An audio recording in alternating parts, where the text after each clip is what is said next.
Hello friends, Tanisha business enterprises channel में मैं मनीष नीमावत आपका हार्दिक स्वागत करता हूं। इस चैनल के जरिए आपको फाइनेंस और इन्वेस्टमेंट से संबंधित सारी जानकारियां मिलती रहेगी। हमारे चैनल को सब्सक्राइब करें और सारे वीडियोस को लाइक और शेयर जरूर करें। दोस्तों, आज हम कुछ ऐसे बैंकों के बारे में बात करेंगे जिनको हम डेवलपमेंट बैंक्स कहते हैं।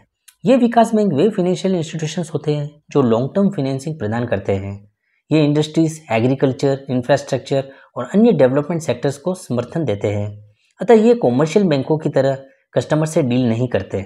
इनका मुख्य उद्देश्य व्यावसायिक लाभ के बजाय देश के आर्थिक विकास को बढ़ावा देना होता है। ये पब्लिक सेक्टर्स और प्राइवेट सेक्टर्स दोनों को फाइनेंस करते हैं।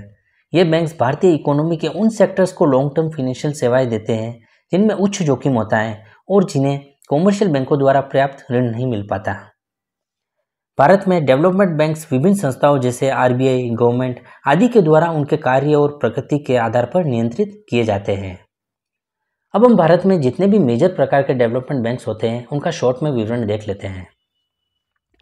इसमें फर्स्ट है industrial development banks, second agricultural and rural development banks, third export import development banks, fourth infrastructure development banks, fifth में सेक्टर स्पेसिफिक बैंक्स आ जाते हैं।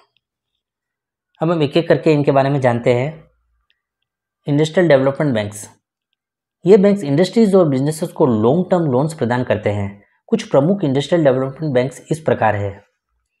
IFCI, industrial finance corporation of India, इसकी स्थापना 1948 में की गई थी।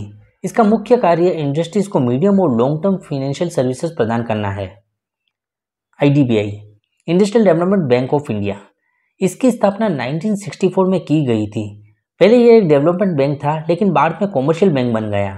इंडस्ट्रियल सेक्टर के विकास के लिए यह फाइनेंशियल रूप से हेल्प करता है। SIDBI, small industrial development bank of India, इसकी स्थापना 1990 में हुई थी और यह MSME यानी कि स्मॉल एंड मीडियम एंटरप्राइजेस को सपोर्ट करता है। स्टार्टअप और स्मॉल स्केल इंडस्ट्रीज को यह ऋण उपलब्ध कराता है। नेक्स्ट अपना आता है agricultural and rural development banks. ये बैंक्स कृषि और ग्रामीण विकास से संबंधित गतिविधियों को वित्तीय सहायता प्रदान करते हैं। भारत का प्रमुख agriculture and rural development bank है NABARD, national bank for agriculture and rural development. इसकी स्थापना 1982 में हुई थी। इसका उद्देश्य कृषि और भारत के ग्रामीण क्षेत्रों में वित्त पोषण करना है। कोऑपरेटिव बैंक्स और ग्रामीण बैंकों को यह फंड उपलब्ध कराता है। किसानों और ग्रामीण उद्यमियों को ऋण उपलब्ध कराकर उनकी मदद करता है। Next export import development banks, ये बैंक्स एक्सपोर्टर्स और इंपोर्टर्स को वित्तीय सहायता प्रदान करके देश के इंटरनेशनल व्यापार को सरल और आगे बढ़ाने में कार्य करते हैं। भारत का प्रमुख एक्सपोर्ट इंपोर्ट डेवलपमेंट बैंक है Exim bank, export import bank of India. यह बैंक 1982 में स्थापित हुआ था। यह भारत के एक्सपोर्ट और इंपोर्ट को बढ़ावा देने के लिए वित्तीय सहायता प्रदान करता है, विदेशी व्यापार, इंटरनेशनल बाजार और व्यापार वृद्धि में मदद करता है। नेक्स्ट इंफ्रास्ट्रक्चर डेवलपमेंट बैंक्स, ये बैंक्स देश के इंफ्रास्ट्रक्चर परियोजनाओं के विकास, निर्माण और सुधार के लिए वित्त पोषण प्रदान करने के लिए समर्पित है। देश के प्रमुख इंफ्रास्ट्रक्चर डेवलपमेंट बैंक इस प्रकार है।